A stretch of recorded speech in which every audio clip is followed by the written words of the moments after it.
Welcome to the channel. If you're new here, please consider subscribing.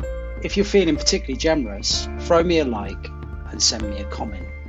I'm interested in knowing if you're an experienced bikepacker or if you're new to it. There will be more videos to come that range from overnight hikes, paddling and more bikepacking. These activities are my passion, so if I can share them with you and you feel inspired to get outside, then that's a win-win.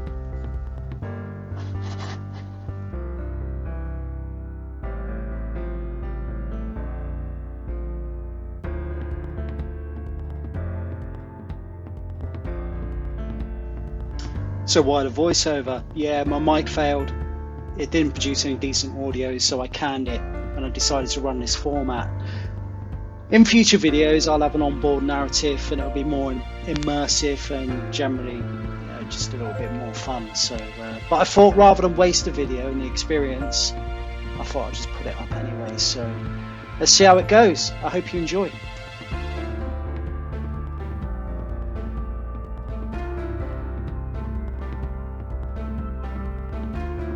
So the route was Littleborough to Hawes, and Littleborough is a town in the Rochdale area of Greater Manchester, and Hawes is a market town in the civil parish of North Yorkshire. The route length was about 72 miles, and you're looking at not much in the way of busy road, 24 miles or so of paved road, a lot of unpaved path, 41 miles or so, a little bit of pushing, but there was a lot more pushing towards the end, planned versus actual and all that. And so the terrain was varied. You're looking at about 2,000 meters worth of elevation with about 1,900 meters worth of descent. So day one was about 50 miles and day two 20 miles.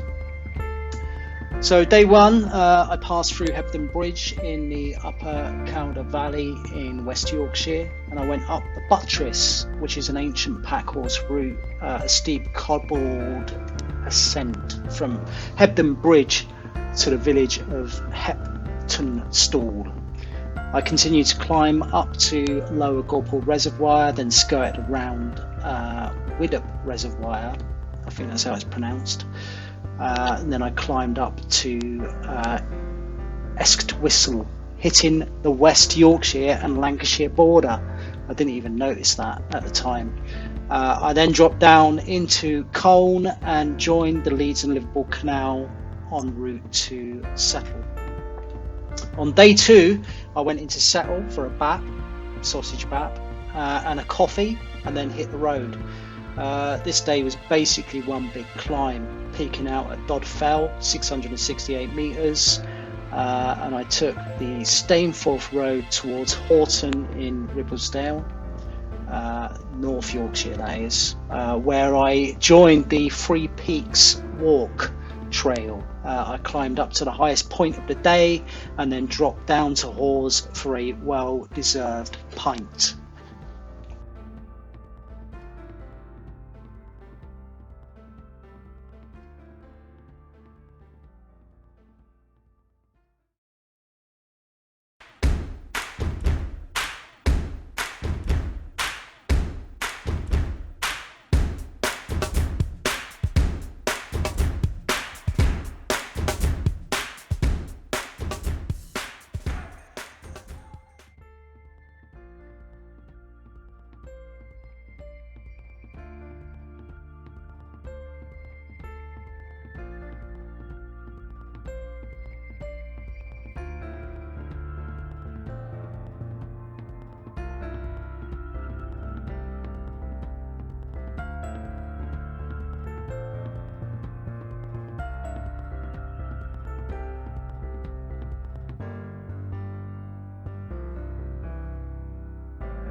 Well, what was the weather like? It was wet, windy and slippery, but it was not that cold. On the tops the wind was strong, but in the valleys it was favourable. However, it was certainly not a day you would associate with a British summer. Or is it? They say weather is just an opinion, but no, to be honest, it was fine. You can see from the footage that it wasn't biblical. I had fun and it didn't deter me. I tend to look at the sheep when I'm up on the moors and the fells. If they are taking cover, then I take heed. I don't know if you're aware of the Weatherstone. Well, if you know about it, imagine that, but instead of a stone, I use sheep.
So the terrain, it was a mix of packhorse trail and gravel feel.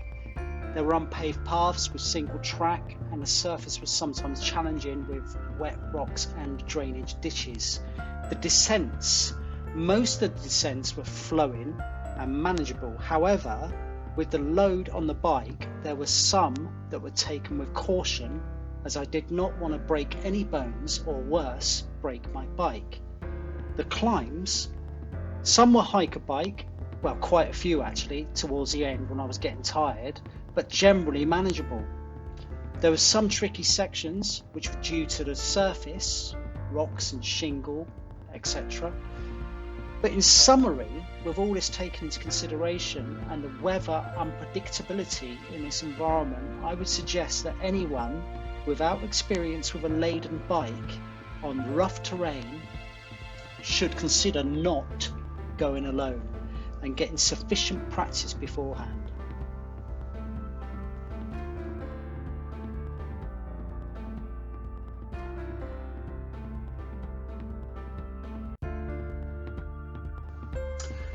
So would I do the same route again? Yes, I would. However, I would probably go with just a day sack and some dry clothing and stay in a B&B. The route had some wonderful climbs and some exciting descents which really need to be worked with a bike that is not loaded. The enjoyment factor would go up by 10. It was enjoyable, of course, because it was a bikepacking trip, but the basis of that particular route itself warranted just going out and enjoying the bike. But when I do revisit, I will go ultralight.